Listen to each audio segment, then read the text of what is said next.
In 2024, a donor gave a significant item to the Nebraska Wesleyan University archives, a fan signed by the class of 1904 and their friends. The fan belonged to Ava L. White, whose sister Lillian had graduated from Nebraska Wesleyan a decade earlier. Born in Fillmore County, Nebraska, Ava graduated with a teaching certificate and went on to teach kindergarten in Beatrice, Nebraska. In college, she joined the Oraphallian Literary Society and the YWCA Cabinet and served as the first president of the Normal, or Teacher Education, Club. She later lived in Boise, Idaho. Others who signed the fan included students in the classes of 1902 through 1908 and Professor of English Phoebe May Hopper. Together, they offer an interesting snapshot of the Nebraska Wesleyan community in its early years. Many students were born in other states, even if they lived in Nebraska at the time they went to college. A popular major was education. 11 of the 17 members of the 1904 class earned teaching certificates. Earl Bowen received a teaching certificate and started out his career in Nebraska public schools. By 1914, he was the pastor of Pearl Memorial Methodist Episcopal Church in Omaha. Harry Durham, born in Marion County, Iowa, also started out teaching in public schools, later becoming an attorney in Casper, Wyoming. A class of 1904 booklet notes Harry's, quote, money-making propensities and his laugh. Seth Longacre went on to Drew Theological Seminary in New Jersey. Born in Ohio, Dorothy Seabrook was a poet whose verse, "The Days That Used to Be," was on the cover of the Nebraska Wesleyan Bulletin in 1910. She also authored the songs Class of 1904 and Dear Old College Days. Albert Tyler, a science major from Denver, became a physician and surgeon specializing in radiology. He worked in several hospitals in the Omaha area and published scholarly articles about radiology. 3 students who signed the fan served as student instructors in their college careers. Nina Carnegie supervised student teachers. Harry Huntington assisted in the psychology lab, and Oliver Langdon was a reader in English literature. Anecdotes shared in the class book Ye Violet of Ye Senior Class fondly recall activities like making red tam-o'-shanters at Fern Atkins' home, reviving the old custom of hosting a banquet for the senior class, singing not 1 but 2 class songs at convocation, and enjoying dinner in Chancellor D.W.C. Huntington's home.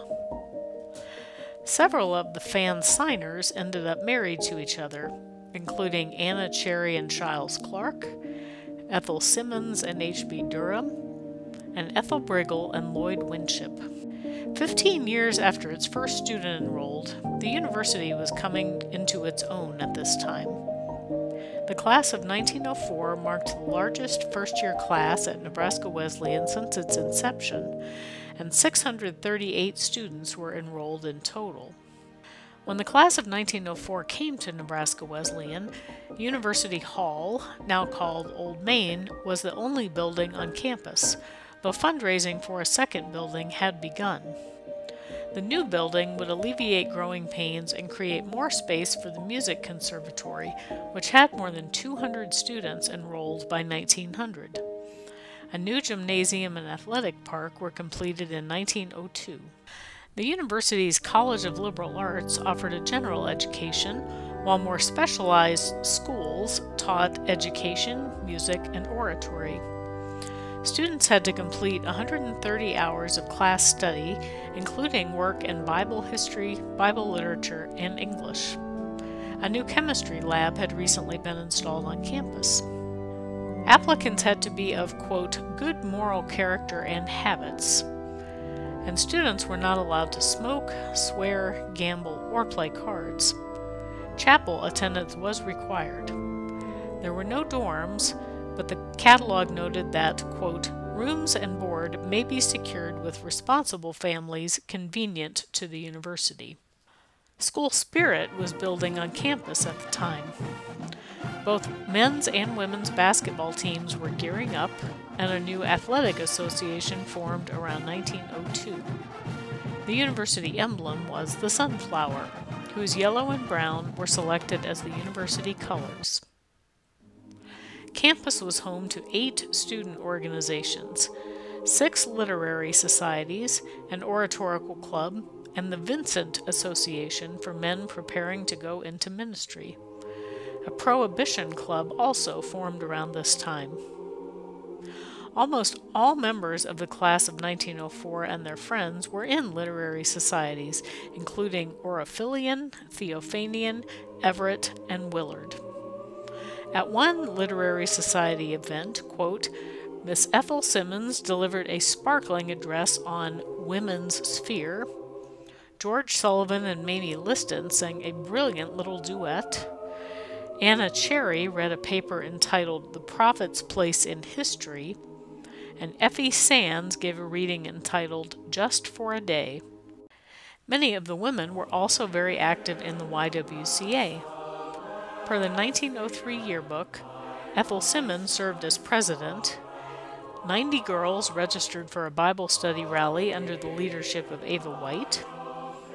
Josie Copeland ran the committee which created an NWU pin. Anna Cherry served as treasurer.